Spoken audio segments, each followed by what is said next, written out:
Ils n'ont pas fait le pèlerinage, donc leur onction, ils ne peuvent pas accorder de l'importance. L'importance qu'ils peuvent, ces gens-là, ces gens de fidèles peuvent accorder à leur onction, c'est l'argent qu'ils y ont mis. L'argent n'achète pas l'onction. L'onction est octroyée et on le reçoit spirituellement. Aujourd'hui, qui a l'argent peut prendre 1000 onctions en une année. Voilà. Que le nom de l'Éternel soit béni. Et je crois que je vais m'arrêter là. C'est triste. C'est beau. Parce que quand on aborde ce côté-là, cet aspect de l'histoire de l'Église après Papa au chauffard, 36 ans après, et je sais ce qui se passe en moi, et je ne veux pas parler, et je n'ai pas peur que les gens me critiquent ou bien non, ça ne me dit rien. Hein. Je suis habitué à ça. Critique seulement, c'est rien. Calomnie, je suis habitué. Mensonge, je suis habitué à tout ça. Mais je dirai toujours, je suis né pour ça. Je fais cela et je mourrai pour cela par la grâce de Jésus-Christ. Si j'ai des défauts, si je fais des erreurs, l'Éternel Dieu qui m'a fait, qui m'a formé dès ma naissance, qui me soutient, me dira, et si mon fils, tu as mal fait, corrige-toi, je me corrigerai. Il n'y aura même pas question de honte, de cacher. Non, non, non, non, non, devant l'Éternel, je ne suis rien. Voilà, et je ne suis pas différent de vous. Que le nom de l'Éternel soit béni. Voilà. Nous te remercions pour ta vidéo où tu nous parles de l'onction. Et moi, je reviens sur les cas de l'Église céleste. Parce que dans l'Église céleste, il y a l'onction hiérarchisée. Il y a plusieurs classes de devanciers. Nous avons les visionnaires, les alagouas, les leaders. Les collèges. Les différents collèges. Est-ce que pour chaque collège, la préparation, comme tu nous as expliqué, de 7 jours de prière et de jeûne, est-ce que pour chaque collège, c'est la même préparation qu'on doit faire? Ou bien, selon les collèges, la préparation est différente? Non, c'est l'onction. Ce n'est pas le collège qui importe ici, c'est l'onction. C'est l'onction qui importe. Dans quel état, dans quelle disposition, celui-là qui va, ou celle-là qui va à l'onction, dans quelle disposition spirituelle il doit être. Il reçoit l'onction et on le dirige, on l'oriente. On l'oriente selon le don que cet esprit a mis en lui.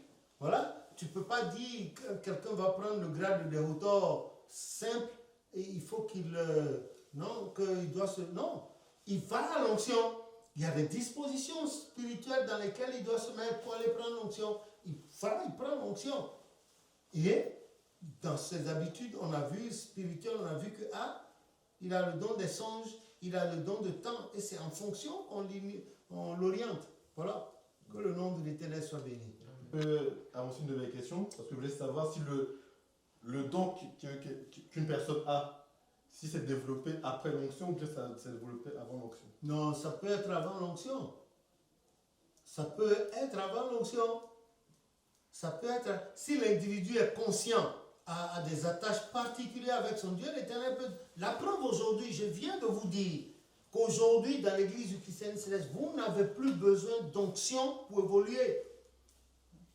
Ce n'est pas un raccourci, hein? Et ce que je dis, je n'exagère pas. Quand vous avez un frère qui est là, il est correct avec sa femme, ou bien une soeur qui est là, elle est correcte avec son mari, il n'y a pas de copine tombeuse de choses, elle n'est pas dans les griffonnages, tout ça là, elle ne se met pas dans les trucs, elle ne monte pas ses fesses n'importe où, lui là aussi, il ne monte pas sa braguette n'importe où, il sort du travail, il est avec sa femme à la maison, les enfants, on respecte les horaires de prière, on donne une bonne éducation aux enfants. Proverbe 22, verset 6, Proverbe 23, verset 13, il a la crainte de Dieu et sa femme. Vous croyez que celui-là, il a besoin d'un évangéliste pour évoluer? Il a déjà reçu son baptême, même avant le baptême. Il a déjà reçu son baptême, il évolue. Qu'est-ce que Dieu ne peut pas faire à travers lui? Dieu n'attend pas ton onction pour se manifester. C'est un cœur, il est disposé, c'est un instrument de Dieu. Allez, l'Éternel l'utilise. C'est comme cela.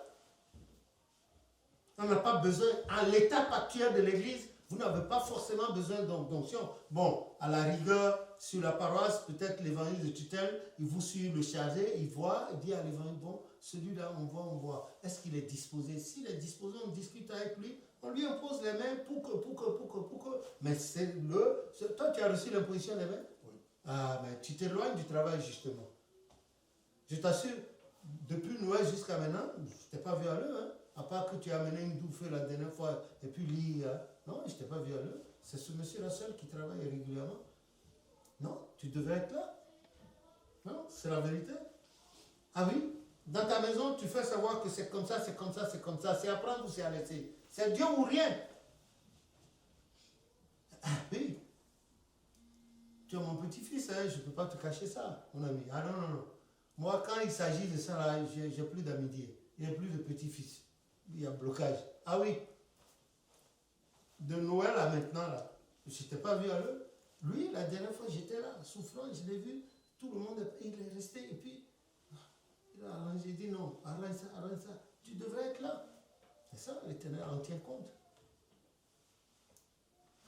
Voilà. Donc, à l'étape actuelle de l'Église, c'est les rapports, la véracité, la profondeur de tes rapports, la sincérité de tes rapports avec Dieu. Ta communion avec Dieu te confère l'assistance du Saint-Esprit. Et tu œuvres sans attendre les plus gradés, les gens comme nous là qui sommes dans les... Non, non, non, non, tu œuvres, tu t'en vas, tu es en communion avec ton Dieu. Ce ne sont pas les onctions qui font que l'individu est en communion avec... Non, c'est sur la disposition de son cœur. Ce que l'Éternel Dieu dit, il marche là-dessus, il applique ça dans sa maison, partout il passe, c'est Jésus-Christ ou rien. Et il se comporte comme ça. Zacharie 8, 23. Les gens vont le suivre dans la rue. Tout à l'heure, là, les gens me disaient, ah, il y a une grosse voiture qui vous attend là. Elle dit, mais est-ce qu'on a affaire à des hommes ou bien des anges? Demandez-lui. C'est ce que l'arabe nous a dit, un turc. Il a dit, est-ce qu'on a affaire à des hommes ou à des anges? C'est ça, non? Il y a une grosse caisse, une grosse voiture qui nous attend, n'est-ce pas? Et il s'est mis de côté et il nous a laissé passer. Voilà. Voilà le témoignage que je rapporte. Mais hier, lui, j'ai reçu des injures, de la calomnie partout. Et puis les gens ont mis ça sur les trucs en famille. Et avant ça, 2 heures, j'ai écouté les injures, tous des trucs qu'on ne doit pas dire sur son frère. Ça. J'ai tout entendu, comme me concernant. J'ai dit au Seigneur, tu m'as fait, tu m'as créé, tu m'as formé dès ma naissance. Et tu me soutiens. C'est normal que ça se passe comme ça. Je pardonne à ces gens-là. J'ai écrit à des gens qui ont dit qu'ils se sont fait eux-mêmes, ils m'ont regardé, ils ont écrit pour dire qui s'est fait lui-même. C'est Dieu qui fait oui ou non. J'ai écrit, j'ai dit, ah, je m'en voudrais de ne pas t'envoyer mes vœux. Voilà ce que je te souhaite pour toi et ta maison. Mais va davantage vers l'Éternel, il va te donner de te faire davantage. À l'autre là, j'ai dit, ah, je ne peux pas oublier, c'est fini. Bon, dégagez, dégagez, dégagez. Voilà, c'est comme ça. Et l'Éternel a voulu me dire, bon, j'ai écouté ta prière, voilà. Un turc m'a dit, mais est-ce qu'on a affaire à des hommes ou à des anges? Et il a dit, une grosse voiture vous attend. Voilà. Il faut amener ta maison là. Terminé. Et tu gagnes. Oui. Si je comprends bien, c'est qu'il y a...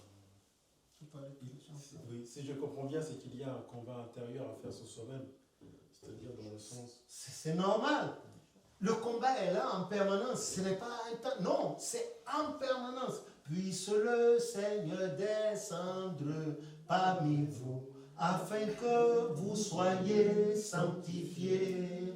Que Saint-Michel vienne vous délivrer du joug des princes de ce monde, afin que vous puissiez vaincre Satan et travailler en toute espérance. Voilà, c'est ça. Le combat, c'est interne. C'est facile d'arracher son argent, mais ce n'est pas facile de chasser cette mauvaise idée-là. Cette mauvaise idée qui vient vous envoyer, la femme d'autrui.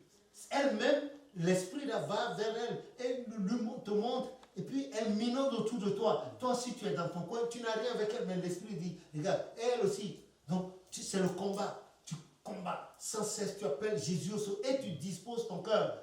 Comme le péché dont parlait Dieu à Caïn. Il dit, il est couché à ta porte. Ce péché-là, le péché est toujours couché à nos pieds et attend la moindre occasion pour s'immiscer.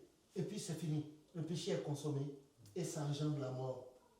Que Dieu nous en garde. Voilà. C'est un combat, c'est en permanence. C'est à l'intérieur de toi. Personne ne peut voir ça. Saint Paul a dit, il y a ce combat-là dans mes membres. Je fais ce que je n'aime pas. Je vais où je ne vais pas, où je ne dois pas aller. Et il crie, il dit, qui me délivrera de ce corps de l'unité? Voilà, c'est dans nos membres. Et c'est Jésus-Christ. Plus tu fais confiance à Jésus-Christ, il prend position pour toi, il te soutient. Mais si tu ne lui fais pas confiance, tu nages entre les deux eaux. Il t'attend au bout, là, l'inconnu. Puis plaf. Quand l'Éternel dit non, celui-là, c'est... Oublie-le. Voilà. C'est un combat permanent et permanent. Tant que nous sommes vivants, c'est un combat pour que le Christ reste. C'est en nous, et c'est pour ça que j'ai dit, dans vos prières, associez Jésus-Christ. Dans vos prières, associez Jésus-Christ. Dans tout ce que vous direz, c'est Jésus-Christ. Il faut associer Jésus. Il faut associer Jésus. C'est ça. Et c'est comme ça que vous allez réussir votre conversation avec Jésus-Christ. Quand vous priez là, Jésus est à côté. C'est un effort. Quand vous arrivez là-dedans, c'est fini. Même si vous entrez automatiquement. Et ça.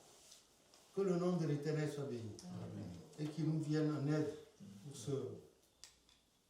Donc, arrêtez. Ce n'est qu'une partie. Je remercie les uns et les autres.